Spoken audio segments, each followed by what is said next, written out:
एक समय ऐसा आया जब यीशु मसीह अपने चेलों से पूछते हैं कि लोग मुझे क्या कहते हैं। तो चेले यीशु मसीह से कहते हैं कि कोई आपको यूहन्ना बपतिस्मा देने वाला कहते हैं, कोई आपको एलिय्याह कहते हैं और कोई आपको भविष्यद्वक्ताओं में से कोई एक कहते हैं। तब यीशु मसीह ने एक सवाल वहाँ पे पूछा कि तुम मुझे क्या कहते हो।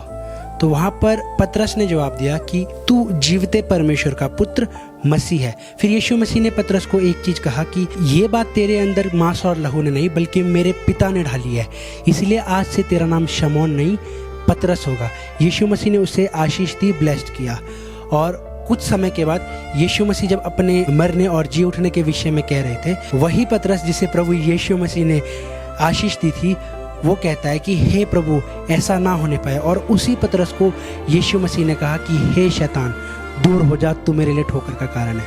तो आप सोच सकते हैं एक व्यक्ति जिसे यीशु मसीह आशीष दे रहे हैं, उसी व्यक्ति को कुछ समय के बाद यीशु मसीह कह रहे कि हे शैतान दूर हो जा। यदि आप इसी में आगे पढ़ेंगे वहाँ लिखा है क्योंकि तू परमेश्वर की बातों पर नहीं परंतु मनुष्यों की बातों पर मन लगाता है। अगर मैं एक ट्रांसलेशन में आपके सामने पढ़ूँ, यहाँ लिखा है because your thoughts are only filled with man's view point and not with the ways of God. यानी कि तुम्हारे जो मन के विचार है वो सिर्फ एक मनुष्य की दृष्टिकोण से भरे हैं, ना कि परमेश्वर के मार्ग से। यानी कि आप किसकी बात पर ज़्यादा यकीन करते हैं, मनुष्यों की दृष्टिकोण से, उनकी सोच विचार पर आप यकीन करते हैं कि आप उस परमेश्वर के मार्गों पर यकीन करते हैं। परमेश्वर पिता कहता है कि मत डर मैं तेरे साथ हूँ, और इंसान कहता है कि बिल्ली ने रास्ता काट दिया है, तो थोड़ा सा संभल के रहना पड़ेगा।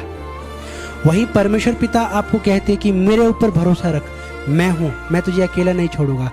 और वहीं पे जो इंसान की जो दृष्टिकोण है, इंसान की जो सोच विचार है, तो वो आपको कहेगी कि परमेश्वर नहीं होता। अगर परमेश्वर होता तो तेरी लाइफ में दुख नहीं आता, अगर परमेश्वर सच में होता तो तू बीमार नहीं होता। लेकिन बाइबल बताती है कि वही परमेश्वर आपको उसी दुख से, उसी कठिनाई से आपको मजबूत करता है ताकि आप और ज़्यादा बढ़ोतरी को देखें। आमीन।